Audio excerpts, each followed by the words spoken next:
for us to implement new accounting projects and systems, I reach out to our accounting managers and get some feedback from them before I even start a project. Because I don't want to start a project based on my perspective of what needs to be accomplished.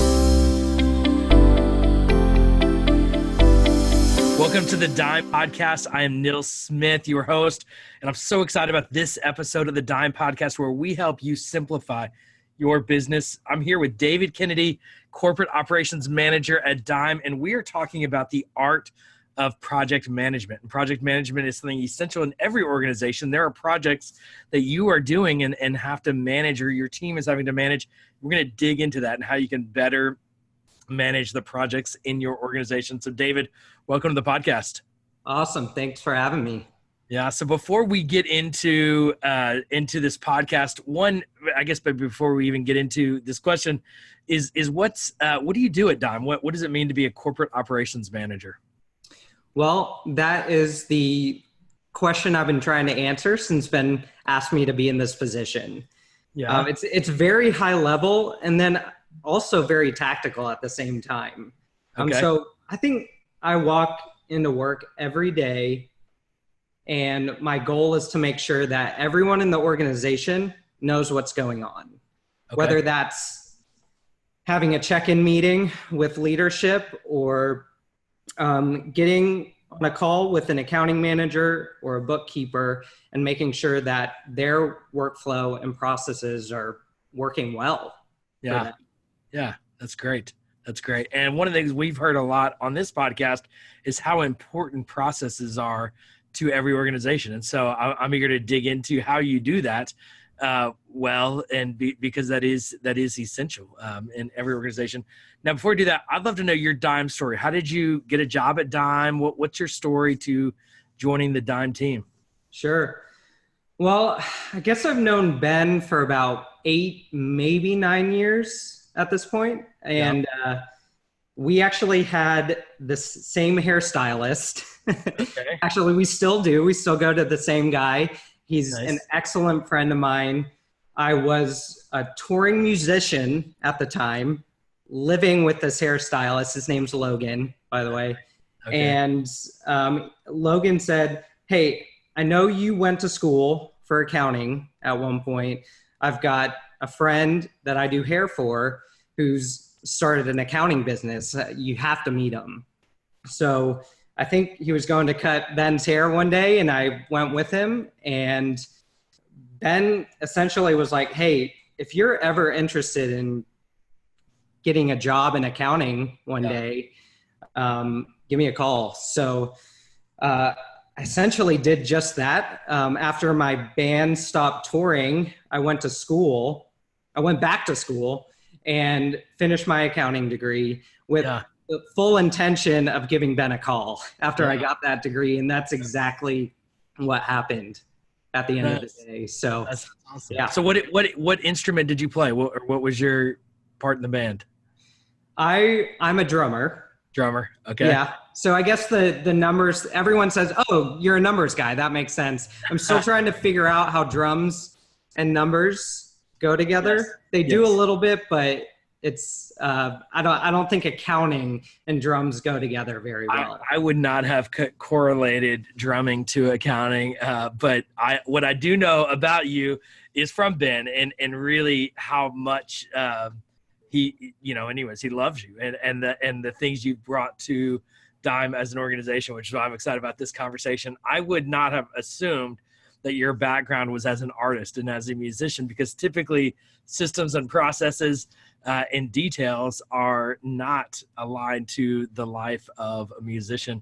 And so I'm eager to even better understand your mind and how it works. So let's get into the topic of project management.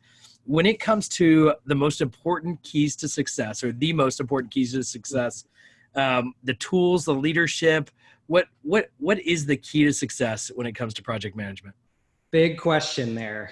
I would say if I can go all the way back to the company's vision, that's most important. You've got to have strategic goals in place before you open up any projects. Otherwise, all the resources that you're going to use, the people, the time spent.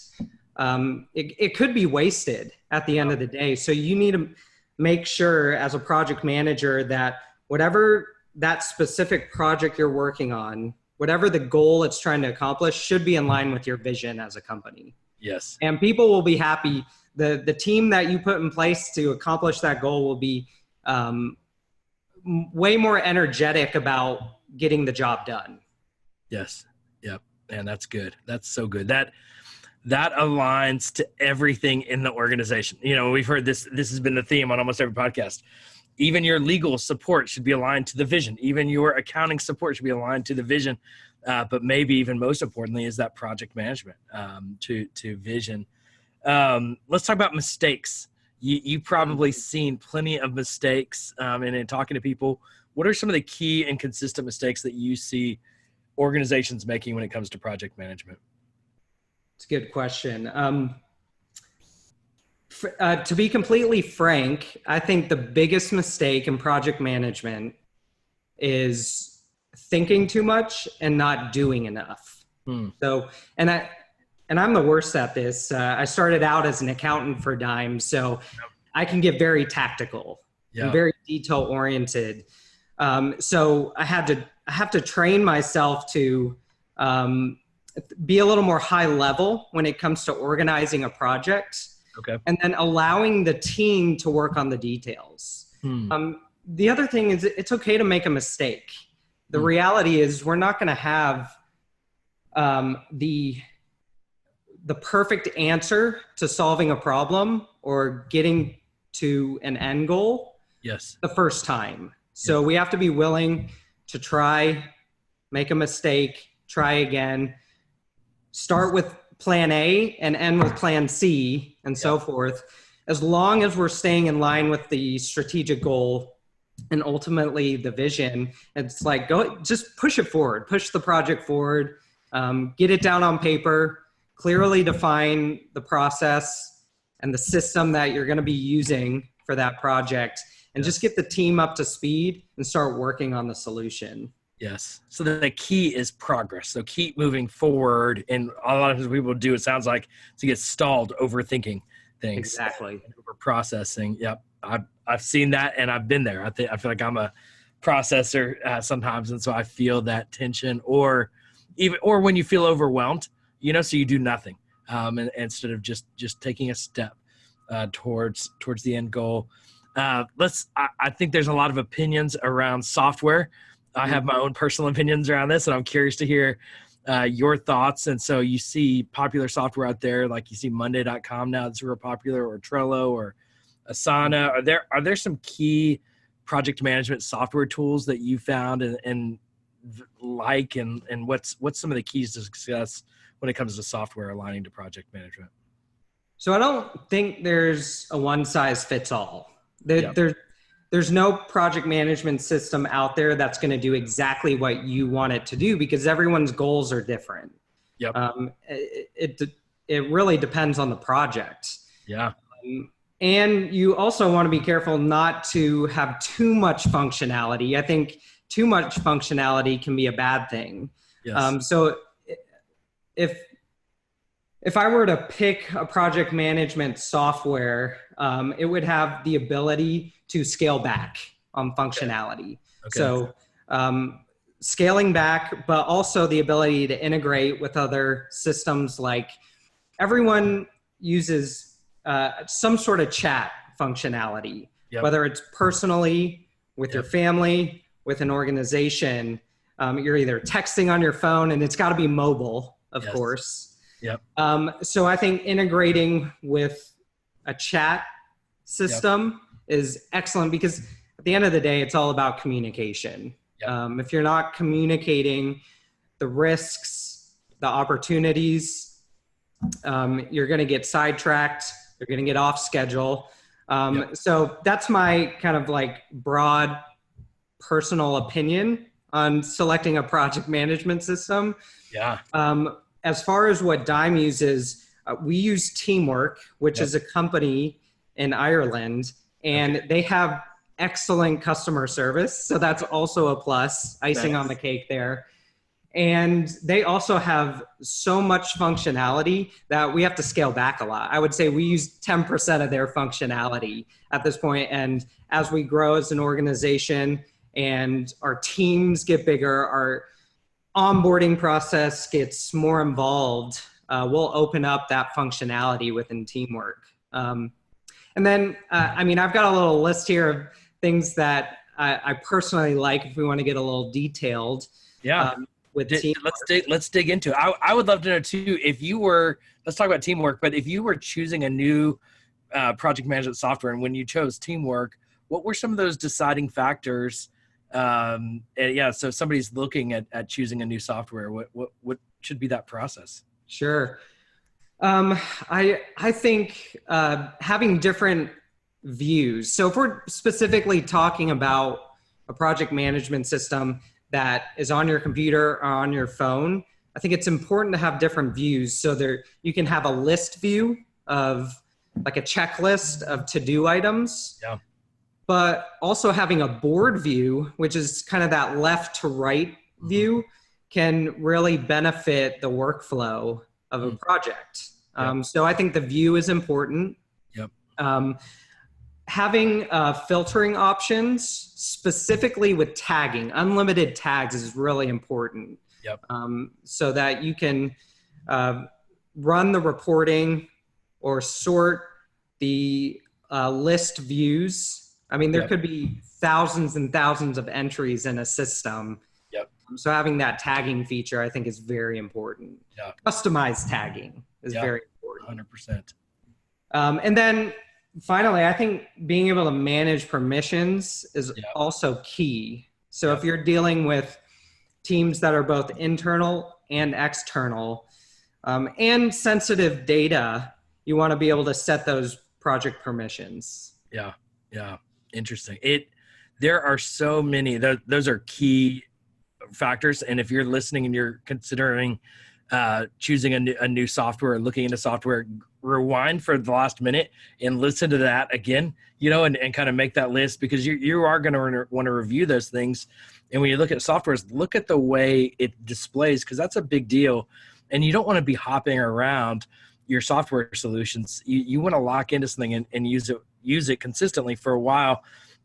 Because I work with so many different organizations, I've spent time in Slack. I've spent time in Facebook Workplace. I spent a lot of time in Asana, in Trello, Monday.com. I just started working with a client, and Gyro, which is a platform on Confluence. And there's so many different tools. They're laid out different ways. They all work in different ways. I will say Teamwork is one that I have used in the past, and it was probably my favorite from a layout standpoint. Very user friendly.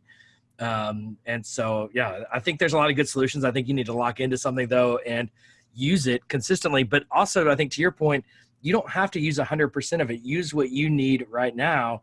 And then you build out for your flow and for your organizational structure. Let's talk about speed in project management, because a lot of organizations, especially the older they get, they end up with so much process. And process is valuable when it comes to quality assurance and making sure you do things right. But speed is also important when it comes to every organization and whatever projects we have going on. How do you increase efficiency in your project management systems and within your teams without losing quality? Sure. Well, I think it comes down to communication and accountability. Yeah. So specifically, you need to have clearly defined deadlines. Yes. Set a start and end date on the project as a whole. Yep. And all the way down to a task. Set a due date for that task. Otherwise, a task will sit out there forever with no one solving it if there's no due date on it. So I think that communicating the expectations and the deadlines, and then the accountability piece is having regular check-ins. Yep. So those check-in meetings that I mentioned at the beginning of the podcast, I meant it when I said I want to make sure that everyone's on track. So it's not just for them, it's also for me as managing a project and a system, the team, to check in and keep that accountability throughout the project. Yeah. That's good. That's good. I think those timelines are so important. And I think that comes with leadership, and accountability to those is so valuable and important. When it comes to quality assurance, so kind of flipping it on the other end, and I think accountability is obviously a big piece to this. But how do you create that accountability, and what are you doing? And even there at Dime, what do you do to ensure quality assurance within your processes and within your project management systems? So before I start a project, I always do research, kind of the due diligence phase, if you will. Yeah. And we've got experts in our company. Ben has done such an excellent job at hiring the right people for the right jobs. And as someone who came from the accounting side of things, I understand that accounting practices are confusing for your average person. Yep. So for us to implement new accounting projects and systems, I reach out to our accounting managers and get some feedback from them before I even start a project, because I don't want to start a project based on my perspective of what needs to be accomplished only. I can give some input, but I'm not going to be the expert for all the subject matters that a project entails. So definitely that due diligence is important. There could be, I think timing is important too for quality assurance, because and what I mean by that is businesses are busy, and there's always new processes that we want to implement or new projects that we want to work on. And of course, there's going to be projects that overlap, especially if, again, we want to get to the end goal. And typically there's a sequence to get to that goal, and that sequence may require multiple projects. Depending on how big those projects are and if they overlap, it can cause a bottleneck in just normal operations. So I think timing is everything. If you assign 5 major projects to the same team in the same month, they're going to be discouraged. And it's kind of, there's going to be less efficiency in pushing those projects through from the team. And then of course, assigning the team to the right roles, going back to making sure you have the experts in the subjects that they understand best. And that they like doing. The things they like doing. That's so key to all of those pieces that play into project management. I'd love to hear from your perspective in the seat you sit in. How do you nurture relationships within the team to ensure effective workflow? I think when I continue to hear on this podcast is how important relationship is in every organization, from your relationship with your accountant to your relationship with your lawyer. And I've got to imagine in project management that team relationships and the culture that's developed is key to the efficiency and the effectiveness of project management. I'm curious how you manage that and lead that at Dime. Well, it all comes back to getting to know your colleagues, your peers. We just have extremely smart people in our company.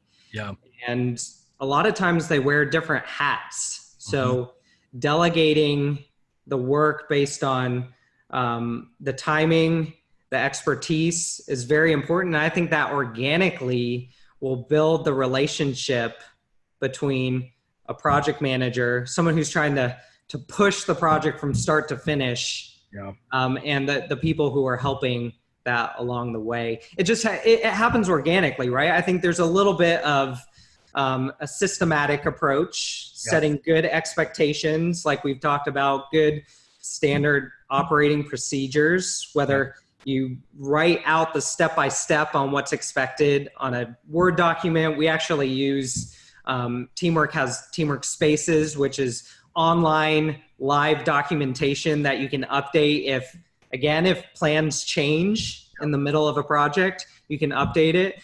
And I think that systematic approach to building confidence in your team Yeah. It's a good way to connect with them. And then of course it's checking in with your team to see if they're struggling with something and getting to know what their weaknesses and strengths are. It all comes together from a team building standpoint, as well as accomplishing the end goal of the project. Boy, that's so good. David, thank you so much for sharing your insights into project management. I know it's extremely insightful for the leaders listening to this podcast. At Dime, we want to help you simplify your business. And so if you would go to simpledime.com, check out all the ways that we can help serve your organization. We want to help you. And so hit that get started button, start a conversation. And we'd love to get to know you and your organization and help you in so many different ways. I hope this podcast has been beneficial in helping simplify your organization. If you would leave a rating or review on Apple Podcasts or wherever it is you might be listening, or share this podcast with a friend. Thanks so much for listening.